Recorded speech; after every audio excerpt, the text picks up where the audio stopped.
Colonel Dave Elliott Severance, United States Marine Corps, World War II. Folks, Dave is infamous. He lived to be 102. He lost him just 3 years ago. I interviewed him in La Jolla, California. It was March the 2nd, 20 years ago yesterday, 2005. He was in his 80s. What a great man. What a great interview. I was so pleased that I was able to interview him. He led the charge up Mount Suribachi on Iwo Jima to raise the first flag. And he's gone down in history, folks, a Marine Corps icon. But Dave is just a great man. He served in Vietnam and also the Korean War, received a Silver Star on Iwo Jima, Distinguished Flying Cross in Korea. He wanted to fly, so he went to flight training after World War II, and 4 air medals, retired after 30 years in 1968. But we sat down for an hour and we talked about Iwo Jima and the flag raisings. There were 2 flag raisings, folks. If you know your history, you should know the name Dave Severance. Easy Company Commander, 2nd Battalion, 28th Marines, 5th Marine Division. They went up Mount Suribachi, about 40 Marines went up that morning of February 23rd, 1945, and they raised the first flag. They said, if you get to the top, put this flag up. It was a smaller flag, a lot of politics and taking that flag down over the years, and Dave trying to sort all that out. I actually interviewed Charles Lindbergh. He was one of the first flag raisers on Iwo Jima. Interviewed him in 2005 also up in Minnesota, and he's since passed away. He was the only living flag raiser of the 2 flag raisings left, and I got his story too. Greeley Wells took the flag in for the first flag raising. I've interviewed him, the adjutant for the colonel there on Iwo Jima that morning. And just some great history, folks, I'll tell you what. But Colonel Severance, he led the charge up, like I said, Mount Suribachi. The famous picture that we see today, the iconic photo of Iwo Jima, of the flag going up, that was done on the 2nd flag raising. So all the cheers, all the clapping, the yelling went on with the first flag raising. And for me as a historian, the first flag raising was more significant. The second one was just a happenstance, click of a shutter by Joe Rosenthal. And the rest is history, folks. But we've got Dave's story here. I think you're going to really like it. What else can I say about Colonel Severance? Like I said, he wanted to fly, and he went into the Korean War as an aviator, and like I said, 69 combat missions, incredible. But I want to thank Will Jumper. Will contacted me a while back and said, give me a little information about his father. So I'm going to take a moment here and honor Will's father. Floyd Wilson Jumper Sr. He was inducted into the military 18 August 1943.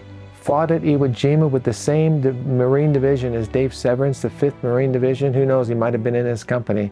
He was with an amphibious tractor battalion on Iwo Jima, 19, 20 years old, young man, and he stayed for the whole 36-day onslaught, just like Colonel Severance did. So we salute and honor Floyd Wilson Jumper Sr. I'm sure he went by Will. So Will Jr., thank you for reaching out to me, and on behalf of Will's family, the Jumpers, the Duncans, and the Newsoms, we want to honor Will's father, Will Sr. So we're going to do that in this broadcast on behalf of him.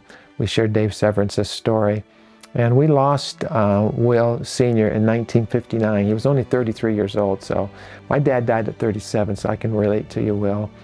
But we're going to honor your father here and his service in the military.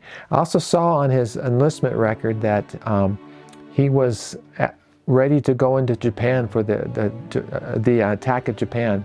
If we were going to invade Japan, he would have been part of that. So, but thank God the bombs were dropped. I don't say thank God for the bombs, but because of the bombs, the atom bombs, we averted probably losing over 1 million casualties on the invasion of Japan. So Will's father was a part of that. So God bless you guys and your family.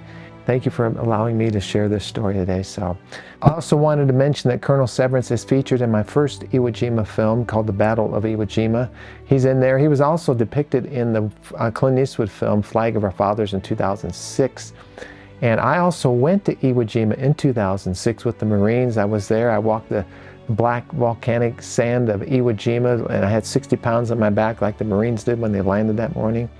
And I wanted to feel what it was like. But that's a memorable trip of mine, of all of the work that I've done the last 22 years. So, and I went there, like I said, in 2006, And I actually have 2 films, so the footage from the second film on Iwo Jima is from my trip to Iwo Jima in 2006. Folks, for those of you who watch this channel, I thank you for it. Subscribe to the channel if you haven't. Let's keep this thing going. Voices of History Radio, I'm hanging on. I'm hoping that I get enough support to keep it on the air. It's going to be close, but if you want to help support that, go to larrycapetto.com or click on the links in the video description of this video and any of my videos.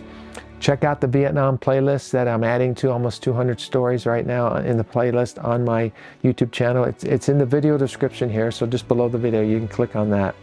So, but I'm going a little longer, I know, but there's so much to share. But I'm just really excited to share Dave's story with you. Like I said, we lost him at 102 years old in 2021. He's buried there in California, and what a blessing to have interviewed him and come into his life. So God bless you. Thank you for watching, listening, subscribing to this channel, helping support this work, this outreach. It's a ministry, folks. And I sure appreciate all of you that are watching. Let's get this into the hands of our kids. Our kids need to learn about these things. You know, freedom is not free. History is best learned from those who were there. So if we can get these stories in the hands of our children, that would be awesome. And I know that our veterans would so appreciate that. God bless you.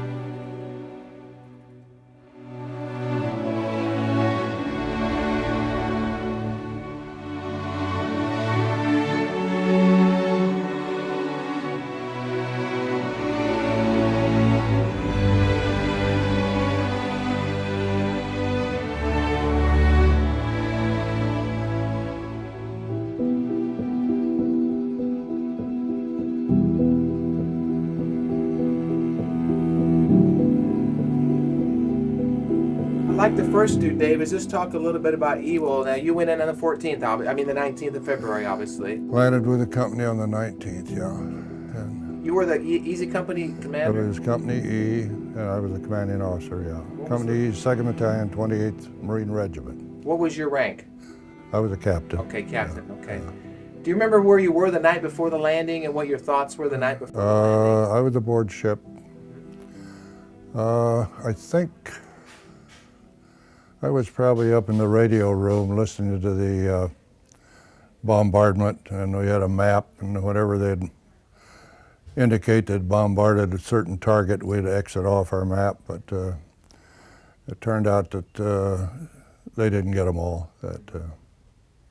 Was it supposed to be an easy operation, Iwo Jima? I mean, 3 days? Is that No, what it the plan wasn't was? supposed to be easy, but they didn't expect it to go on more than 3 to 5 days because it's a small island. What did you know about the island before you landed? I mean, All I knew was there were about 20,000 Japanese there. And we had trouble trying to figure out how we're going to get up Mount Suribachi. tell me about the morning of the landing, getting into the landing craft and going to shore. What you remember about that? Well, we had steak and eggs for breakfast, and we had got into boats, I think, about 6 o'clock or so. Went round and round and round and round for about 3 hours, and we landed about 9:45, about 40 minutes after the initial landing.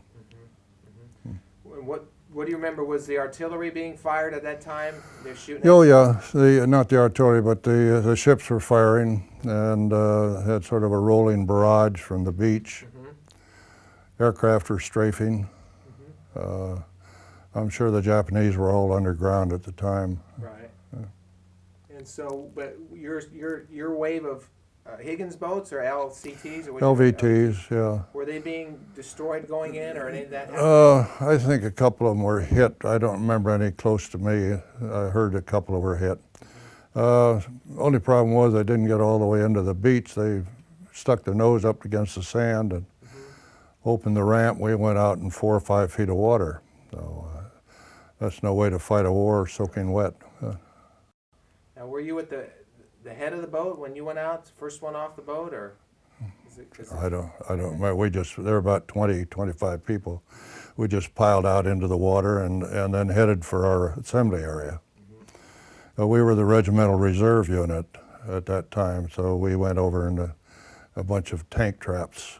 And it was about, later that day we spread out and moved across the island through the area that our 1st Battalion had covered when they landed, just a strip across the island. Sure. Pick up any wounded, any pillbox they'd missed and so forth.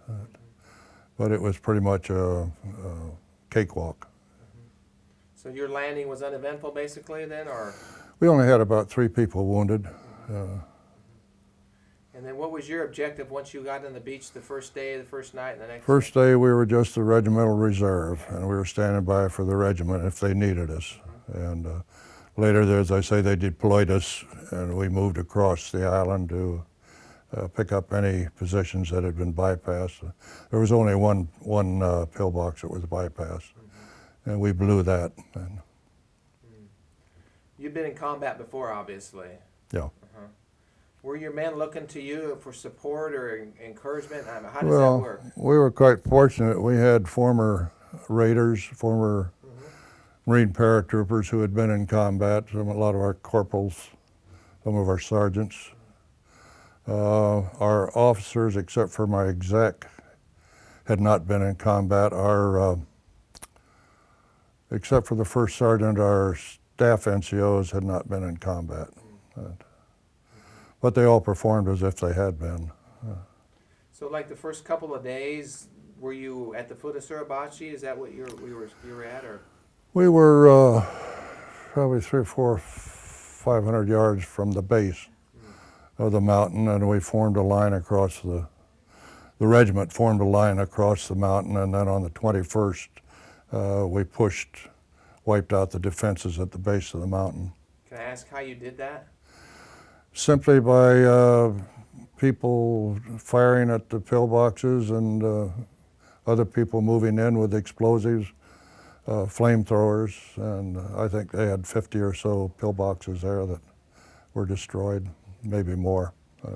When you started losing some of your men, how does a captain feel in a situation like that? Do you stop and help them, or do you just move on and just hope for the best, or how do you Well, react? you have the corpsmen to treat the wounded, and they did a wonderful job.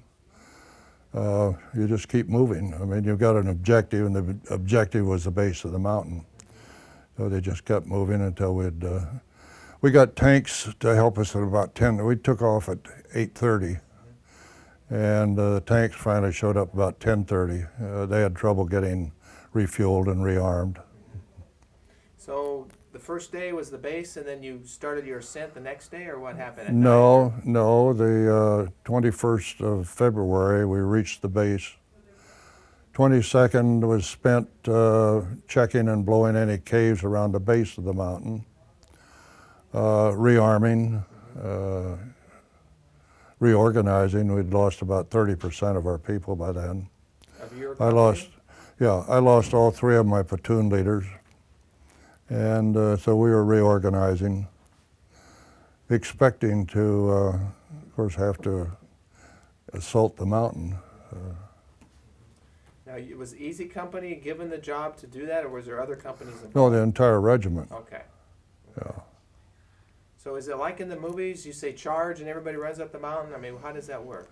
Well, we had an H-hour, and at H-hour everybody got up and moved towards the mountain. And they had some bomb craters and naval gunfire craters that they could get some cover, and they'd move from one to the other till they got close enough to destroy the pillboxes. So what were you busy doing during all this? Were you giving orders, or were you actually fighting too? Well, once you get the platoons going, other than keeping supplied, there's not a lot you can do. So you were, again, you know, without ever having been in combat and having talked to a lot of veterans who fought in France or fought in the South Pacific, it's something that's intrigued me as far as combat, and I hear about the camaraderie among the Marines, and And basically they were there to do a job, and that's what they were there to do. That's what they did, yeah. It's a lot like some of the movies. They get up and go. They don't stay bunched up like they do in the movies, because the movie has to bring everybody into focus, but they spread out and they move a couple at a time. Now It's all in training, you know. You were the commander of Easy Company. Yeah. How many men in a company? We started out with 230, 7 officers, And how many at the end 7 of the corpsmen. campaign? Pardon? At the end of the campaign, how many were left? I had 40, I got replacements. I had about 70 replacements. 44 of us walked off the island. We had a few more, a couple, I think about 20 more that had been wounded that left on the same ship. So did you ascend Mount Suribachi the next day all the way to the top, or what was it, take a couple days? On the 23rd of February, Fox Company, F Company, sent 4 men up to the to find a route up the face of the mountain, and nobody fired at them. They got to the top, saw no Japanese, so when they started down, the battalion commander called me and told me to send him a platoon, and this is the 40-man plus patrol that went up. And they encountered no resistance until after they'd raised a small flag, and then there were 3 or 4 Japanese came out, and they were cut down. Can you tell me about the first flag raising? Were you there? What do you remember about the first flag raising? No, we were, the company was around on the side of Suribachi. I didn't see it, but the battalion adjutant had brought a flag ashore. We knew that, and battalion commander gave the flag to the patrol and told my executive officer who led the patrol that if you get to the top, put the flag up. We didn't know whether the Japanese were still there or whether they were waiting for a larger unit to come or what. Turned out they had pretty well abandoned the volcano. Can you tell me about Greeley Wells and his part in the flag, or the flag raising? Greeley Wells was the adjutant of the battalion, and once we got ashore, he was pretty much like an aide to the colonel, lieutenant colonel. We called him colonel. He had been in our initial briefing in Hawaii, and when somebody said that first people up the top of the mountain should get some kind of a prize, and they mentioned champagne, Greeley Wells said, as an adjutant, I'm supposed to have a flag, I will have a flag, and they could put the flag up, and it was as simple as that. And he got a flag off the troop ship, and that was the one they put up. Now, how did the second flag raising take place, and did you see that one? That's a big controversy, and even the Marine Corps hadn't got it straight. No, I didn't see that. We were still in a blocking position. The primary reason the flag went up was that the Secretary of the Navy was ashore and said he wanted the little flag as a souvenir. Our battalion commander, Lieutenant Colonel Chandler Johnson, said, and Greeley Wells was standing by him when he said it, that hell no, they can't have our flag. We put it up there and we're going to keep it. And he sent a lieutenant down to the beach to get another flag. And for some reason or other, he called after the lieutenant and said, see if we can get a larger flag. But the initial purpose was to save our flag and to put another flag up there for the Secretary of the Navy. So now you said the Marine Corps hasn't got it right. What part didn't they get right? Just about everybody that comments on why they had a second flag says it was because the first one was too small, but first one was seen by the troops, it was seen by ships at sea or just off the beach. There was no reason to change it because of its size. It was 4.5 feet long. Was that a morale booster for you guys to see the flag? As I say, I didn't see it, but everybody cheered, and I think most of them assumed once they took Suribachi that the rest of it would be easy. Normally, if you get the high ground, you are pretty well in control. In this case, it didn't work out that way because they were all underground. Now, how old are you now, sir? 80? Just a little more, okay. 86. Okay, so you were about 25, 26? 26, okay. yeah. And you had been in combat before. Was it your training that can get you through something like that? I mean, I 60 suppose years ago, so, yeah. you know. I had been in military for, let's see, I guess about 10 years by that time. So you were one of the older guys there, basically. I found out later I had some people in my company that were older than I was. I just met one in Washington who was, how old was Frank? He said he was 94. Oh my gosh. 94. He was in your company? Yeah, so he was sergeant, he was 8 years older than I. Boy. But he was a supply sergeant and he didn't have to get out and run too much. Tell me what you remember about Father Bradley at Iwo Jima. I mean, your association with him and then what he did on Iwo Jima. Well, of course, I remember him before. I wasn't Catholic, but I did remember him. I don't know whether you've met him or not, but he's a very jovial person and very easy to talk to and very friendly, very lovable, you might say. So I had talked to him, and I knew him at Camp Pendleton in Hawaii. I don't think we talked religion, I can't remember, but I do remember seeing him. He was out visiting the units, and even on Iwo, it wasn't unusual to see him up near the lines. We used to kid him because he wore this campaign cap with the brim up, and he had a small gold cross, and we used to kid him, tell him that's a perfect target, you know. He was everywhere. He spent a lot of time down on the beach with the wounded, the dying. When we were in the lines, he visited everybody. He was all over, never wore a helmet. And I think eventually he did get some shrapnel wound, or a shrapnel wound. But as you probably already know, he did shoot and capture a Japanese, and I have I don't know whether you've seen the article or not, his interview, but I have that for you. He was out near the regimental CP and had a .45, and I don't think it had much training, but he did know how to at least fire a round in it. One of the Japanese came out of the brush with a rifle, started pointing at him, and the padre, as we call him, I think took it in two hands and squeezed off a round and hit the Japanese in the leg. The noise brought some people out of the regimental CP, and they came out and grabbed the Japanese as a prisoner. Now, I never told that story until about 1965 when I saw the interview he had, and he mentioned it in the interview, so I've been able to talk about it since. We were together after the war, and when we went to Japan, we bunked together in the same room, had 4 or 5 people in it. So you've had a long time association with Father Bradley then? I would say I didn't see him after the war, well, after Japan. I came back from Japan. I think periodically we ended up in the same reunions.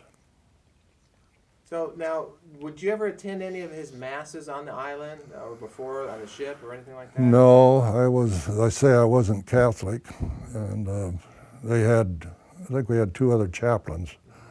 I think they had a Jewish chaplain and a Protestant chaplain in the regiment.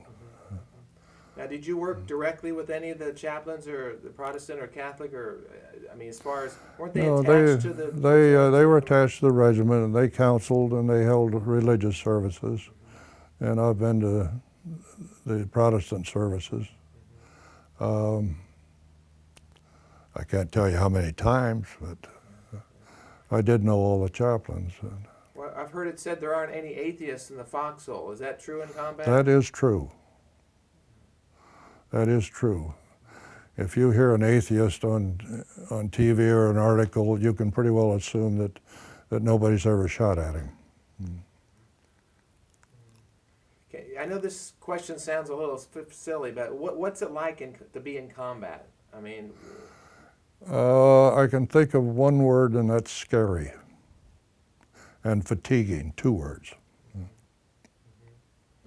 What about the volcanic ash on that island? Was it difficult to maneuver and to walk? Only in getting off the beach, I don't remember, up on the flat, so-called flatland, I don't remember any problems moving. A lot of it was hard volcanic rock. But, you know, as a commander again, and having spoken to very few officers, but when your men are wounded or killed, late at night, do you think about that? I mean, how do you get through all that? I mean, does that bother you? Of course, yeah. I mean, just because you're commanding troops, it doesn't mean that you're not human, you know. But you also have a responsibility to keep going. Who do you talk to, though, at a time like that? You go to a priest, or do you just work it within yourself? I mean, don't you need... In my case, it was the first sergeant.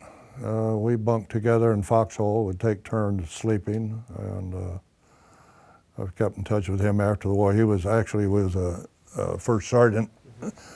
He was a second lieutenant and didn't know it because he had been promoted while we were on Evo. So when we came back to Hawaii, he put on his gold bar. And I've been in touch with him until a couple of years ago when he died. Does it seem like 60 years ago, Iwo Jima? I mean... Yeah. Are those memories still vivid in your mind, or are they fading? I suppose some of them fade, but you still remember details. What do you think was maybe the worst thing that you saw during your time on that island?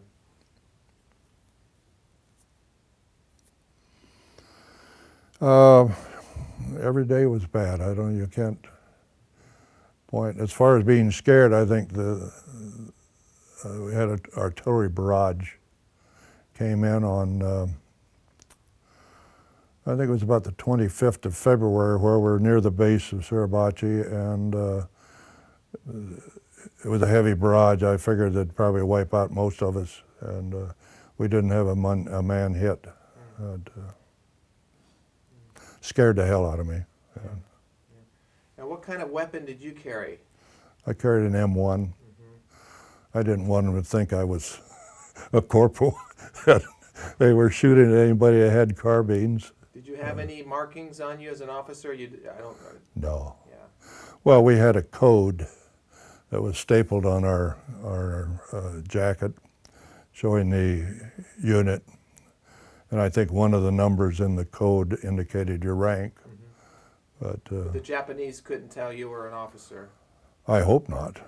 The corpsmen, too, didn't have any insignia or anything, did they? We didn't put red crosses on our corpsmen because they became a target. They figured the more corpsmen they could knock out, the better, and they did. I had a total of 14 corpsmen, and John Bradley, who was in the Rosenthal's picture, was the next to the last corpsman I had, and he was injured about the 12th or 14th of March. That left me with one apprentice. He was wounded a few days later. And when I asked for more corpsmen, they sent me 2 Jeep drivers who had first aid training. So they just ran out of corpsmen. Did you have any association with any of those 6 flag raisers on that second flag raising other than John Bradley, or were there others that you knew or worked with? They were all in my company, sure. What do you remember about Ira Hayes or Rene or any of those guys? Ira Hayes was a quiet man. Rene Gagnon was my runner. Some people resented the fact that he was a runner, figured that he wasn't in as much danger, but actually he was more danger than some of the others because instead of staying in a foxhole, he had to go back and forth. Mike Strank was a great sergeant. I wanted to promote him to platoon sergeant. He didn't want to be a platoon sergeant. He wanted to be a squad leader, so he stayed a sergeant.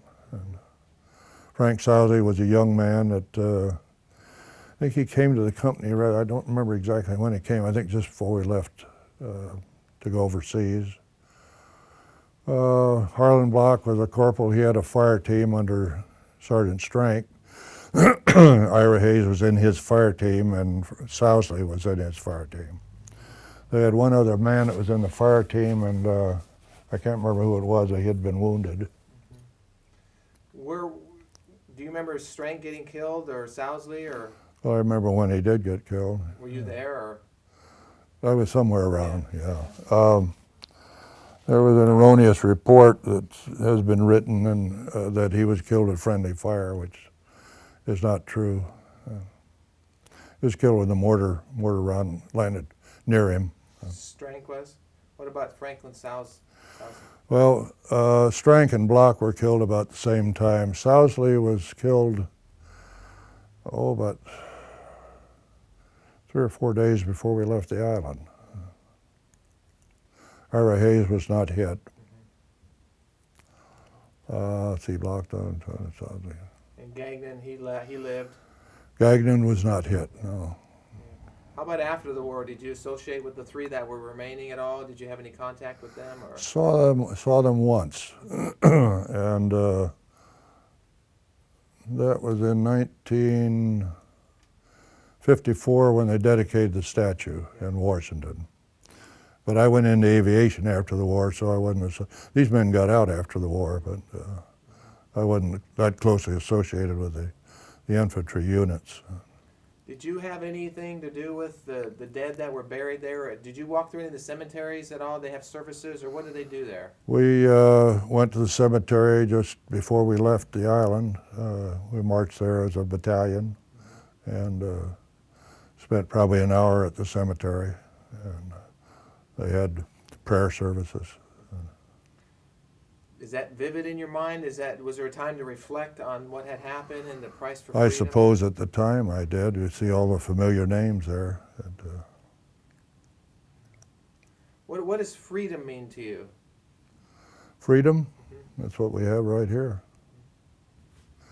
Freedom for me to talk to you and you take a picture, my wife to watch. That pretty much says it all. What would you say to a young person, Dave, about the price for freedom? Well, it's worth it. Some people are giving up their lives for it.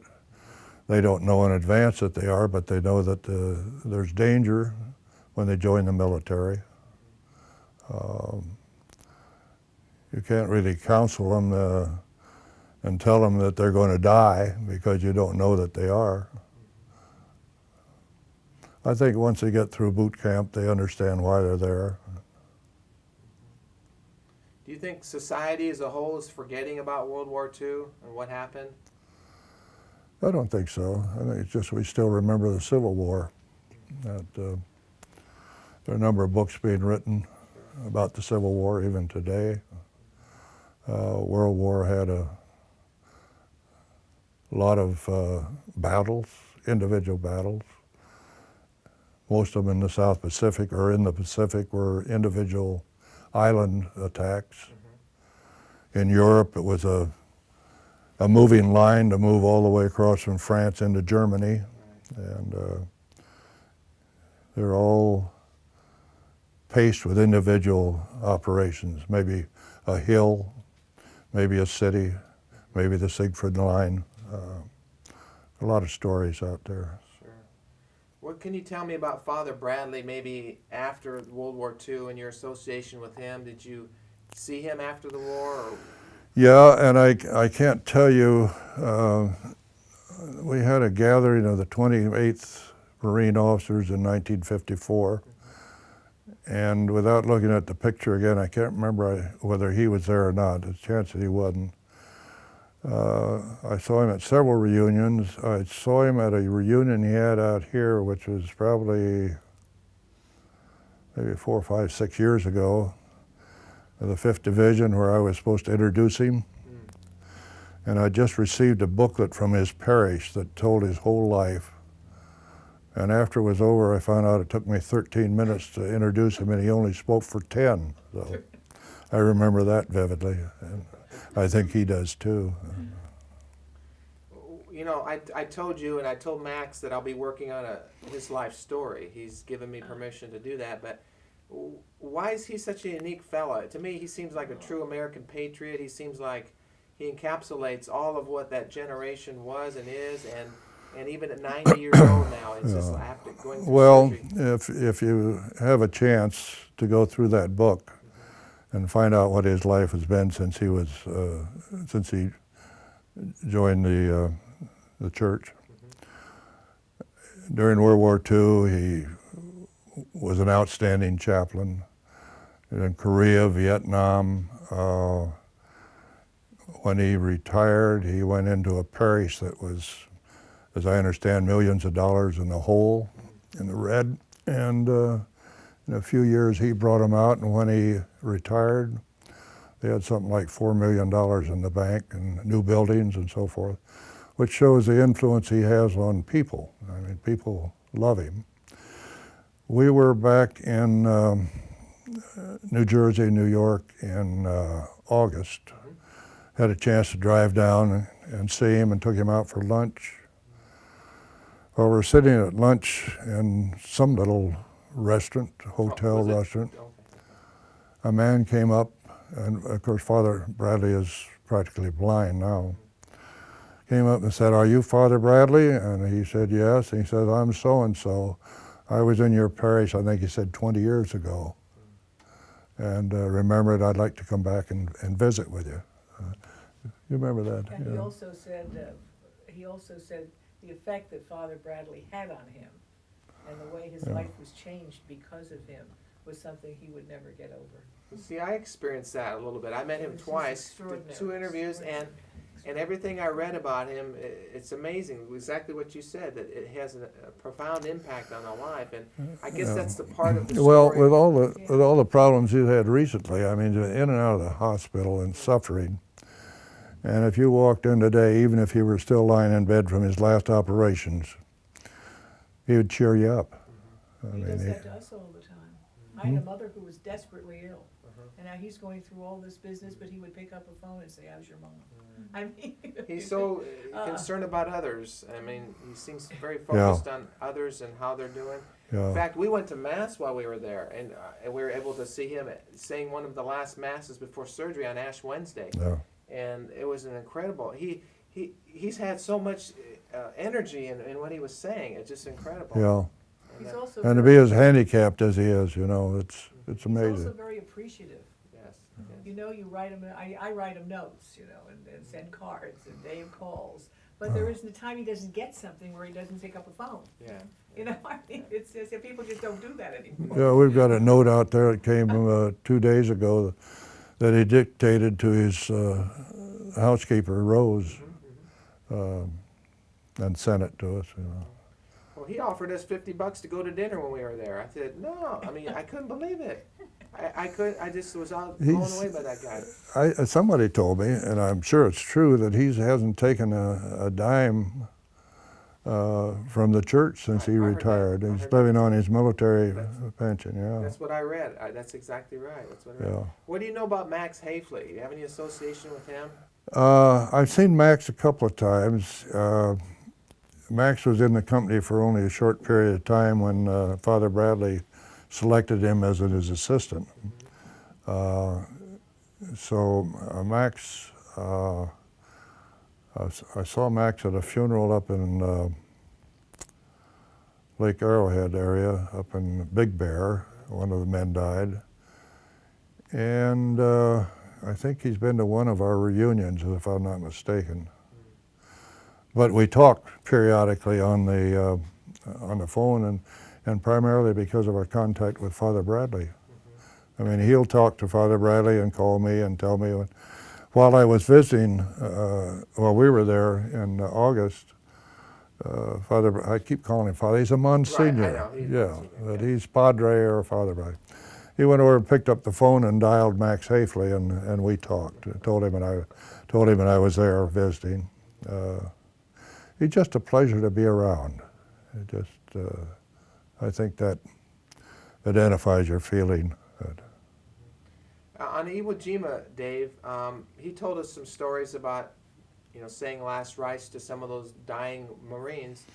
Were you ever that close to him where you saw some of that happening, or just? No, this I'm sure took place probably down on the beach, or they were waiting to evacuate them or to send them to the burial detail. We didn't, they had details, if we had somebody killed, they had details that came up and picked them up. We weren't involved in that. Were you overwhelmed with the amount of casualties, or was it just, what were your thoughts and feelings then, I mean, at the time? Well, I had a platoon in the South Pacific on Bougainville. We were ambushed behind the enemy lines and lost one man. So casualty-wise, I wasn't used to the enormous number of casualties that we had. And it becomes very difficult when you don't, once your replacements have been there and wounded or killed and you don't get any more replacements. You start out with 230 men and you end up covering the same area with 44 men. You have a corporal leading one platoon and a PFC leading the other. All your NCOs are gone, you know, so it becomes very difficult to make any progress. Were you personally ever able to help any of the wounded, or you just totally left it up to the corpsmen? Was there an instance where you were able to help some of the wounded or not? Well, I can't say that I treated the wounded. I would see if I saw a wounded man, I wasn't being treated, I would get a corpsman over to him. I wasn't qualified to medically treat him, you know. Well, they said there are more Congressional Medal of Honor recipients on Iwo Jima than any other battle. Did you see any acts of bravery that would have, you know, warranted that type of honor? No, I had one man that got a Congressional Medal, but I didn't see it. He jumped on a grenade and saved one of the sergeants, Sergeant Hanson, from being probably wounded or killed. And the Japanese, did you see any of the Japanese? They were dug in, but did you personally see Japanese soldiers? Somebody asked me that question the other day, and I think I saw maybe 5 or 6 in 36 days. I talked to somebody who was one of the pilots flying over the island and said it looked like the Marines were fighting themselves. You know, because the enemy was so well dug into the island or the tunnels You and the caves. couldn't see anybody from the air. So after 36 days, I mean, you guys hadn't had any baths or showers, and you... No, that's wrong. No? On the 5th of March, they pulled us out of the lines. We went back near the western beach near Suribachi and went into the ocean water, took a bath, but that was the only one. What about food and water during your time there? Was there enough supply or not? Oh yeah, yeah, but they were all rations. We were quite fortunate when the Army came ashore, and about the 15th of March, they took over the supply system, and they brought in a sea ration that was pork and beans, which was delicious, you know. So we used to send a party back and raid the supply dumps and pull some of those rations out. We also had some problems with them because we sent back for cigarettes. They told us we'd already had our ration. So we sent a detail back to the dump, and they took the K rations, tore them open, took the cigarettes out and threw the rest of it away. Put it in gunny sacks and brought it up to the lines. Yeah, that's all. They also said we'd had our ration of toilet paper. It was like 2 sheets per man per day. Honey, what about when you went swimming? There was something about the swimming. Well, that's when we went back on the was that the 5th. ocean? Yeah, where they say swimming. Swimming, we took a bath in salt water, and we had, somewhere they had saltwater soap. I don't know, that's something they use aboard ship, because so often they shower aboard ship with salt water. And it's a little rough on the skin. Dave, why did we need Iwo Jima at that time? What was the strategic significance of us taking that island? Well, the significance extends beyond the capture. Iwo Jima had, of course, fighter planes there and radar, and they would notify the home island of the B-29s that were approaching. The Zeros on Iwo would come up, intercept, shoot the B-29s. They'd be shot at again when they got to Japan. They had to come back near Iwo. They'd be shot at again. So they were losing a lot of B-29s. Now with the capture of the island and the preparation of the airfields, we had P-51s that were stationed there that were a long-range fighter, and they'd go up and accompany the B-29s into Japan. And it's quite possible if we hadn't taken Evo, that the two planes, two B-29s carrying the atomic weapons, could have been intercepted too. So in a way it led to the end of the war. They also had something like 2,400 B-29s between the 4th of March and the middle of August, when the war ended, that made emergency landings there for one reason or other. They either shot up, running out of fuel, had wounded. That's about 24,000 airmen that could have been dropped in the drink someplace. And now the Japanese have the island again, right? I mean, basically they own. They can have it. They can have it. They send a detail back, or a tour every year goes back there, and they meet with the few Japanese survivors and their relatives. They shake hands and hug each other and have ceremonies during one day. You can go for about $3,000 if you want to. Have you ever been back? No, No desire to go back. no. I wouldn't go back if it was free. Tell me. No, it's entirely different. When we were there was essentially no shrubbery or anything. It was just sand and rock. Now if you go back, the whole island is covered with shrubbery, trees. You couldn't even identify the areas that you were in. Tell me just briefly about the Marines. What the Marines mean to you now, then? Well, you're always a Marine. I mean, even when you're retired, you're still a Marine. We attend some Marine functions at the base. I used to go down and talk to the recruits there before they graduated. Not to scare them, just tell them some of the history. And of course, the Rosenthal's photograph has become somewhat of a Marine icon, second only to the Globe and Anchor, I think. But you seldom see a program on the Marine Corps that they don't have a bit of Sergeant Gnaus' film or Rosenthal's picture or the statue. And for that reason, I have been trying to get the Marine Corps to publish a pamphlet that covers the details correctly. They have yet to do it. What does Iwo Jima mean to you today?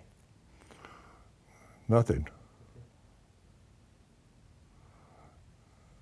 As far as an island, Just in general, just It means- as a memory? As it one of the means, four battles? well, it means history, but it means nothing to me today. As I said, I have no desire to go back. Sure.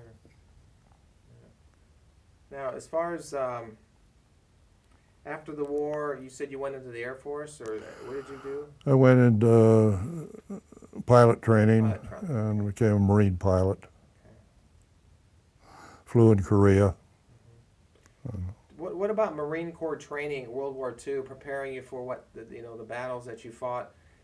Is that what got these men through those times? Was it their faith in God? What got them through these hard times? Well, the training in those days was considerably different than it is today. They still got the same esprit de corps. That once they're a Marine, they're proud of it.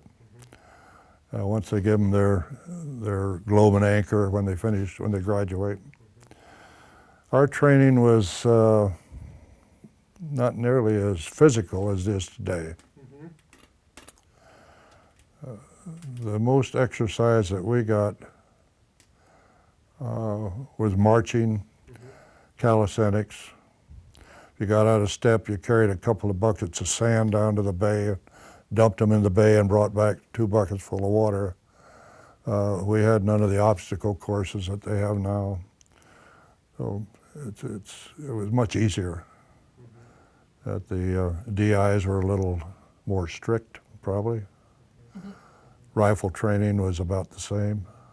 Did you see Saving Private Ryan, that movie? Yeah. The beginning of that movie, did that remind you at all of what combat was like? I don't remember. The only thing about the moving pictures is that they have to get so many people in that in actual combat they spread out. And if the camera were out there shooting it, then you'll see some of the wartime movies. You see them scattered. You don't ever bunch up. And I'm sure they didn't do that in Europe. But combat itself, the way he portrayed the casualties, was that in your mind similar to what maybe you had seen at Iwo Jima or in combat in general? Or? Probably so. I don't remember. I saw it quite a while ago.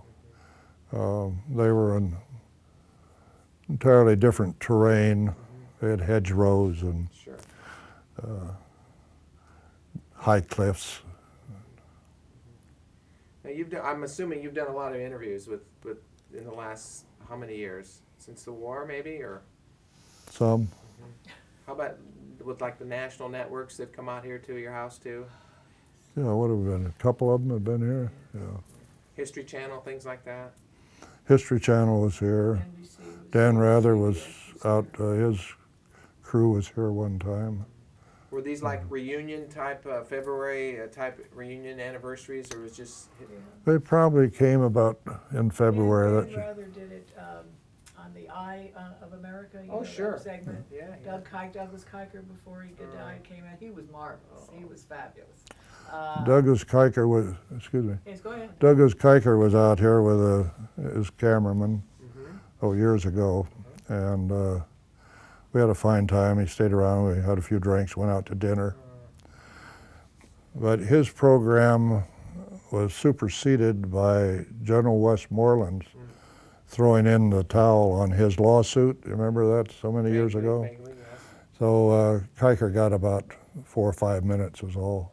As a matter of fact, it was Mary Mapes who came here. Oh, is that right? Yes. Okay. Are you still recording? Right now? No. Are you recording? Oh, No, oh. record. Good. Poor Mary. No. I was going to ask you about Father Bradley. Is there anything else you can add as far as a person? You pretty much have said a lot. I mean, I'm very intrigued with the guy, and really what he did at Iwo Jima was incredible, and the stories he's told us. Well, I think it showed the faith he had. I mean, walk around without a helmet. I mean, that's number one. Number two, putting a target on his helmet, because the Japanese at a distance couldn't tell whether that was a cross or a major's leaf up there. And he got away with it. Somebody was watching over him, or the same person was watching over me. Dave, why did you come back? Why did you survive Iwo Jima and come back Come back where? home? Why weren't you killed or wounded on there? Oh, because they didn't hit me. You ever no think other about reason, that? huh? I mean, a lot of the guys I've talked to have felt guilty for coming back, or just, you know. No, I just think it wasn't my time.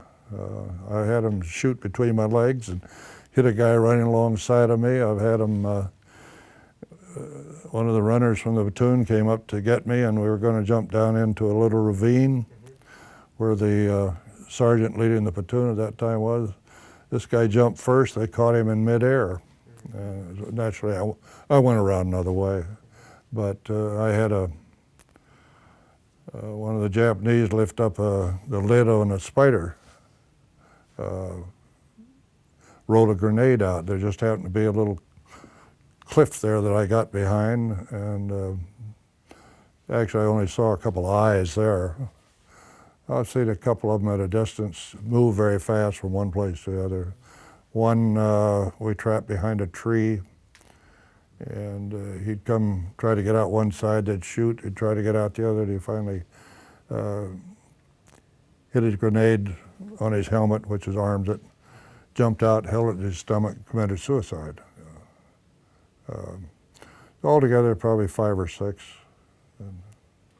Were you ever in a situation where the men on either side of you were blown up or killed, or, I mean, in combat, or is that just, I know some of the men had reported things like that, and that was hard for them to go through that, but I'm sure it probably happened all the time. Well, the only one I can remember is Colonel Johnson. He wasn't too far from me. He was coming up the lines to visit us when he was hit by an artillery shell.